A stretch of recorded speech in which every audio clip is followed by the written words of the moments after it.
some quick food porn because, what is it? My Social Security disability check came in a couple days early, so in addition to paying the rent, later tonight I'm just taking my bicycle down and, like, putting it in the drop box, in an envelope, of course, because I'm a civilized human being.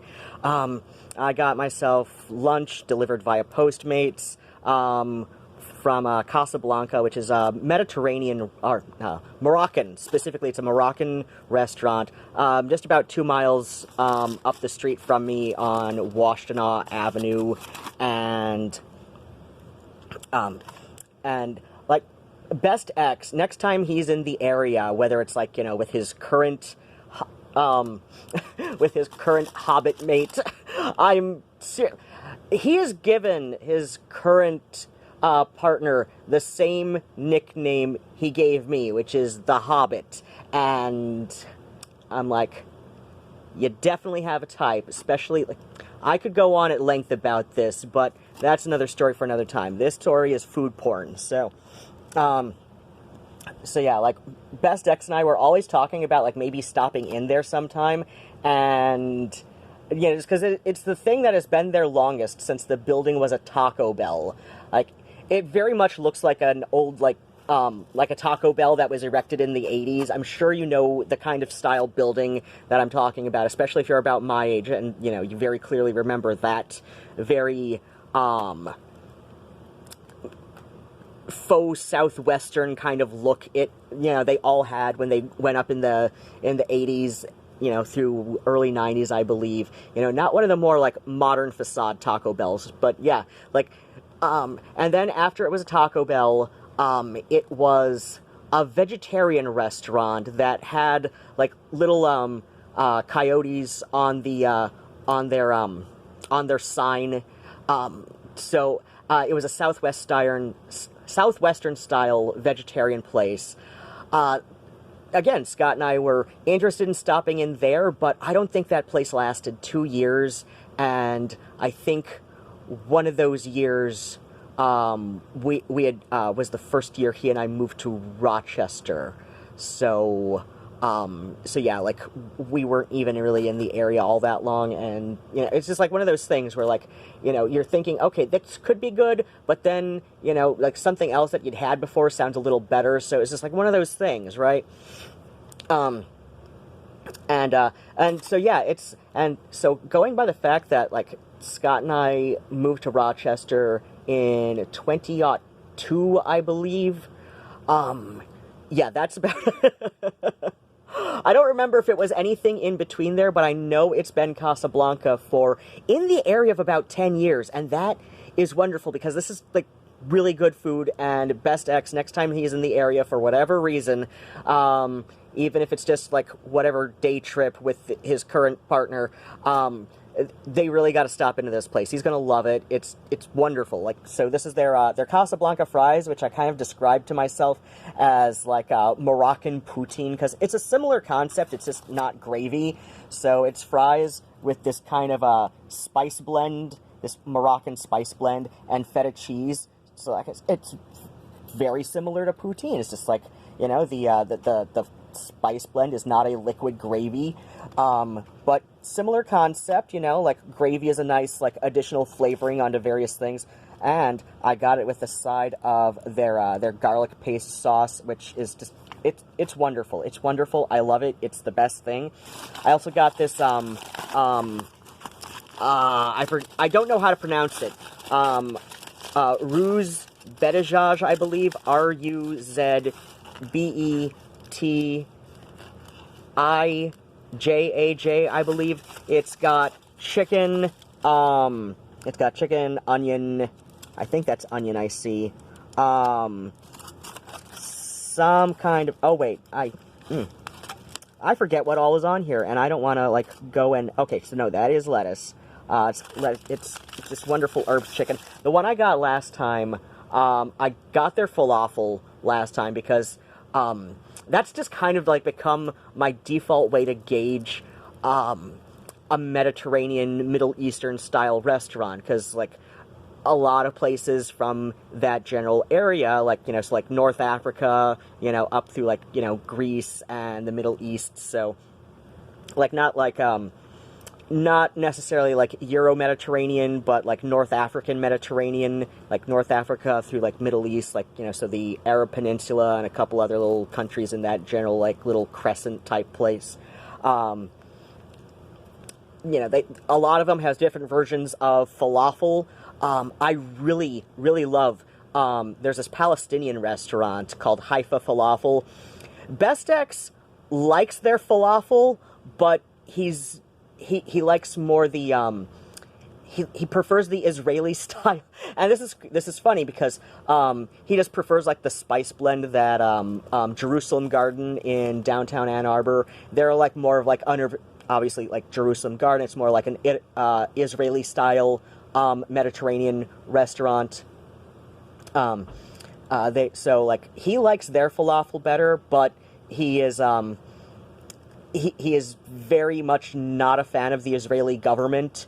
You know, pro-Jew, anti-Israeli government, especially like, you know, considering their treatment in short terms of the Palestinian people. So, but no, I generally really love the flavor of the Palestinian-style falafel at Haifa.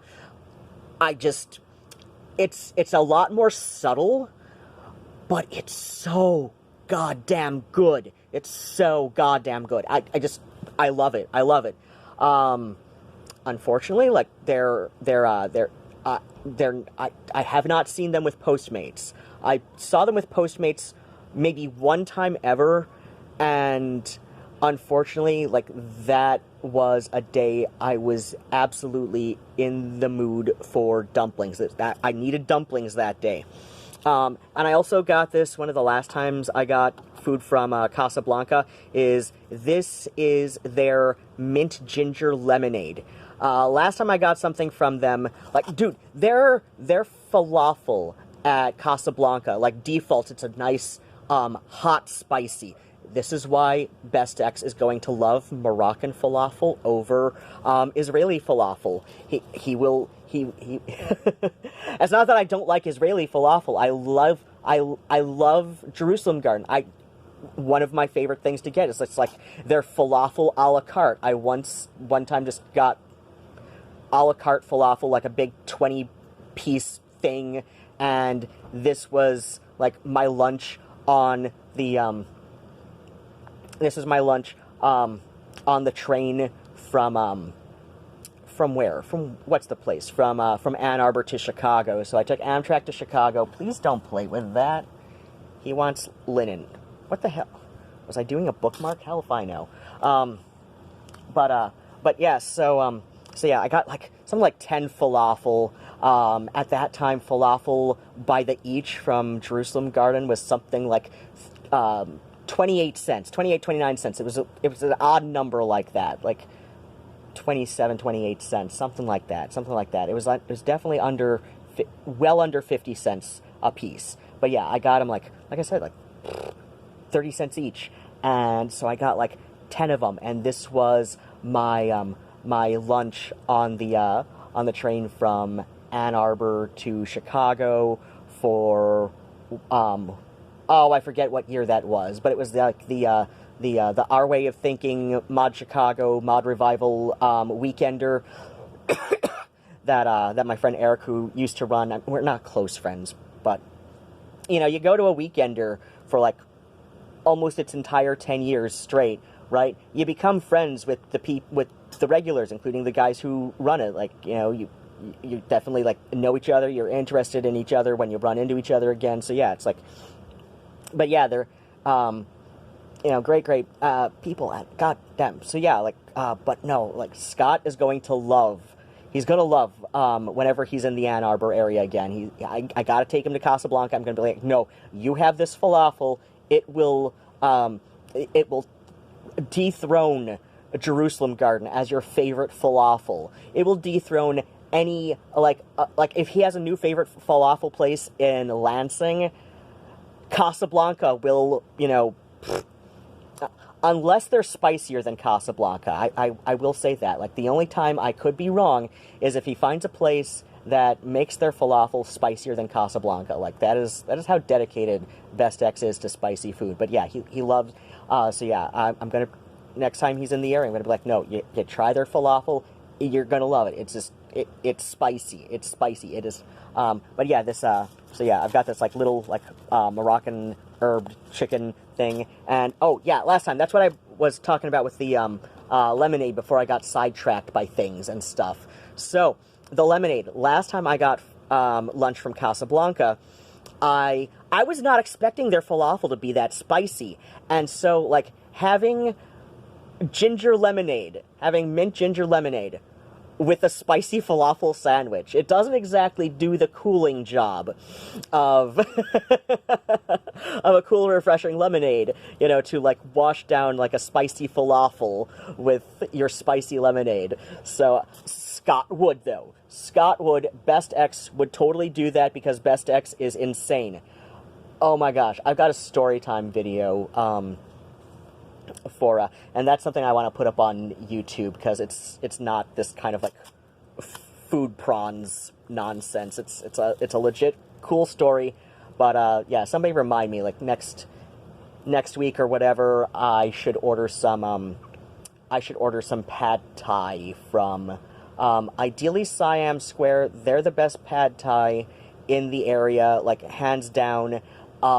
The hotel that Siam Square is inside of, it's one of those restaurants that, like, you know, rents out space in a hotel. So yeah, like, the hotel that that Siam Square is inside of was being raided. There was a prostitution ring going on in there, so there was, like, a raid and everything and shit and crap, and everybody on the Ypsilanti area discussion group on Facebook was just like, we were all just, like, flipping out. They're just like, oh my god, pigs better not shut down Siam Square, or there will be riots. Like, this was a few years ago, before the current racial unrest right now, but, like, this was a thing that, like, people of all colors in this area would come together for. Like, we would, like, everybody, Black Lives Matter, the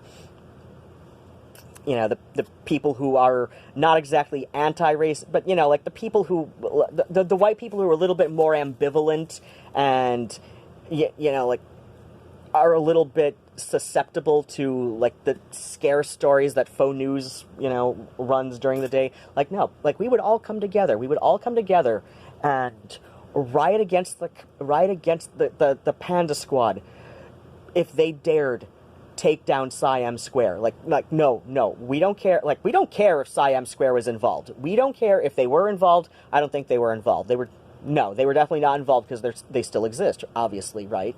But yeah, like, even if Siam Square were involved in that, we would not care. We would not care. We're just gonna be like, no, this, we would be like, no, Governor, you gotta pardon them on this. This has to be like a state level pardon, because no, you cannot take Siam Square from us. This is the one thing that everybody in this goddamn area can agree on. It's like, you don't come for Siam Square. Don't you dare come for Siam Square. That's not how we roll here. But no, I gotta eat my food. But yeah, like, next week or something, I should do that story time about Scott and Thai food, and I should order some pad Thai. Or maybe some drunken noodles. I don't know. Like, I usually get pad Thai. It's kind of a comfort food. It's kind of a comfort food at this point.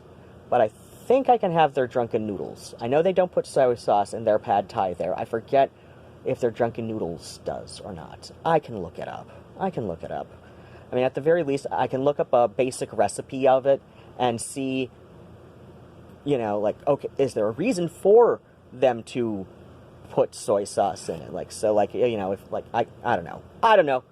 But yeah, food. Oh my gosh. Like, y'all, you're gonna want to come and, like, beat me up and steal my fries, at the very least. I haven't tried this sandwich before. This, R-U-Z, bedded Ruth Buttigieg, whatever. it's the sandwich with a Z in the first part of the name. R-U-Z, Ruz Beta something. I don't want to pause the video and then splice it together to look up the name of it on my phone, okay? Oh, that's right. And so last order I got, they threw in this funny little bun on me, and I don't know what. It wasn't in my order, but whatever. They just gave me they did not give me a fun little bun this time. It was just like it was a little like kind of like a dessert bread. It had like cinnamon and sugar on it. It was just this little bun. But this time I just straight up ordered some baklava because I'm like, okay. I'm sure there's a proper Moroccan name for it because like baklava is specifically the Greek name, but you know, it's the States. There becomes standardized names when it's you know, when it's in the U.S. for the most part anyway. But yeah, I mean, baklava is like one of those desserts that like people are just like, oh, if you can make it, like this is one of the most difficult things in the world to make, right? But I'm like, no, you know what?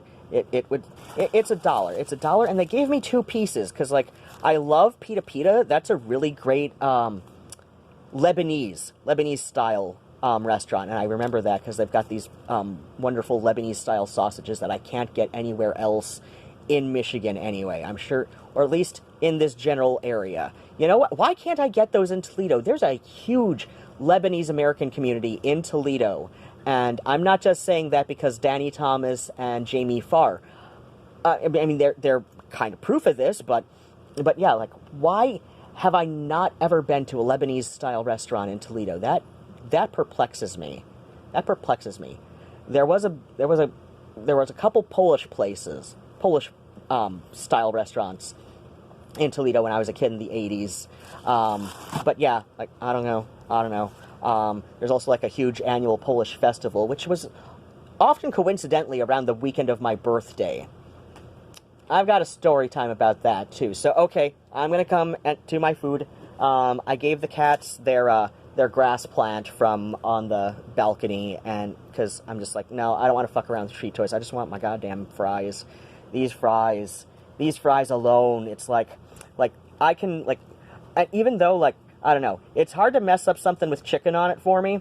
Like, I'm usually a fan of, you know, like, just about anything with, like, well, I mean, as long as, I don't know, I'm usually, like, a big fan of chicken, this, like, and, like, good chicken, too. Like, there is a difference between, like, good, like, you know, farm-fresh chicken. Like, people like to say that, like, chicken doesn't taste like anything because everything tastes like chicken. But I'm like, no, there's a distinct, like, a good, like, farm-fresh, like, small family farm-fresh chicken. That has a good flavor to it. It's this goddamn, like, factory, you know, livestock, Tyson,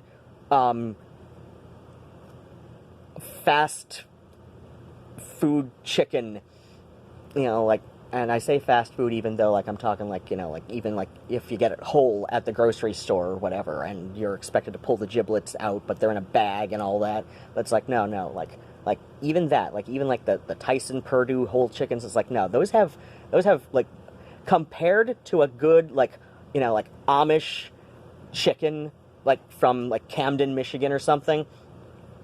One of my stepbrothers used to work on an Amish dairy farm. There's not a huge story there, but it's an interesting one. But yeah, so, like, you know, like, a good Amish farm chicken, oh my god, those taste so goddamn good. So goddamn good. Those freaky Anabaptists know how to raise chicken, right? Like, they know how to raise chicken. Like, you know, they're just like, well, you know, like, God, you know, wants us to be, like, stewards of the earth and care for it, and, you know, so we do, like, sustainable farming practices, and I'm like, okay, like, you can argue about the ethics of relative cruelty and all that, but it's like, okay, so, like, they believe that they're stewards of the earth, and that, you know, like, you know, like, even if they are going to be raising, you know, like, animals for food, there is, you know, there, I don't know, I'm sure there are Amish farms that are a little bit more, that are a bit crueler. I've seen people call this out online, so I'm gonna like say like, okay, it's probably one of those things that varies by community, like because like there are Amish communities where they do drive cars, okay? Like there are Amish communities where cars are allowed, and so there's a thing there, right? And it's not that they completely reject modern technology, it's that they are very specific about, like, what they will and won't adopt, right? So it's like, it's actually very unusual these days, even to find an old order Amish family that does not have a refrigerator. And the reason that almost all of, like, even old order families I'm talking, like these are like kind of the strictest of the strict. And of course I learned this when one of my stepbrothers went to go work on an Amish dairy farm. So yeah, like there are even older, like most old order Amish families will have a refrigerator in their home, and at least some amount of electric lighting, though they don't necessarily use it as their primary lighting. That's, like I said, like, but yeah, like most old order Amish families even these days will have a refrigerator because of the whole, like, you know, waste not, want not rules. Like, you know, if you're gonna, you know, like it's you waste less food if you have a refrigerator. Or at least if you're Amish, anyway, right? Because then you're not, like, going and, like, seeing fruit. I got a 16-pound watermelon. I'm about to post to next door saying, somebody needs to bring me, like, a coffee can full of rock salt, and I will trade you, a pint of watermelon sorbet if you can bring this to me, because I got a 16-pound watermelon, because they were all the, you know, like the big, like, you know, the seeded kind. Seedless watermelons are kind of a scam. I've got a rant in me about that, but, you know, so like 16-pound watermelon, approximately, because I didn't put it on the scale, but they were all the same price, so I just got, like, the biggest one there in the barrel, and I made a quart of watermelon sorbet.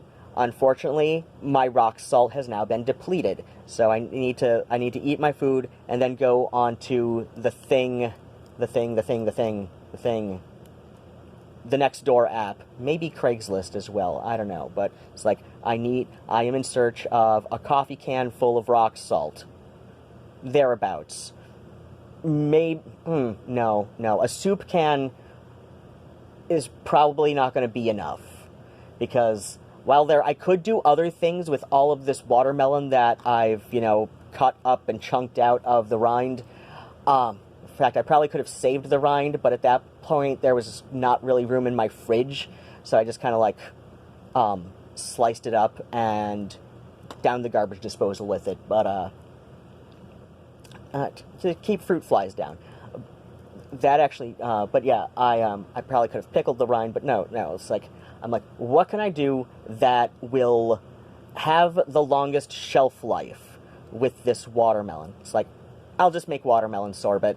And that is how you pronounce it, because it's a loan word from Arabic, not French. It's pronounced sorbet, not sorbet. It's pronounced sherbet, not sherbet. Actually, most people pronounce that closer to accurate. A lot of people will say sherbet, but it's sherbet. And it's sorbet. It is not sorbet, it is sorbet. It is a loan word from Arabic, not from French. Just like it's labret, piercing on your lip. Not a libre, it's labret, because it's from Latin, not from French. Like bracelet. We don't say bracelet, do we? No, we don't. And that's what libret means. It means lip doodad. It means shiny thing on your lip. Just like a bracelet is a shiny thing on your wrist. Okay? Alright, I'm done ranting about food and stuff. I gotta eat my fries. They're probably cold, but I don't care. They've got feta and this wonderful spice and garlic makes everything better. And then I gotta post to next door, somebody bring me rock salt, and I will give you a pint of watermelon sorbet when I'm done. Alright, take care. Bye-bye.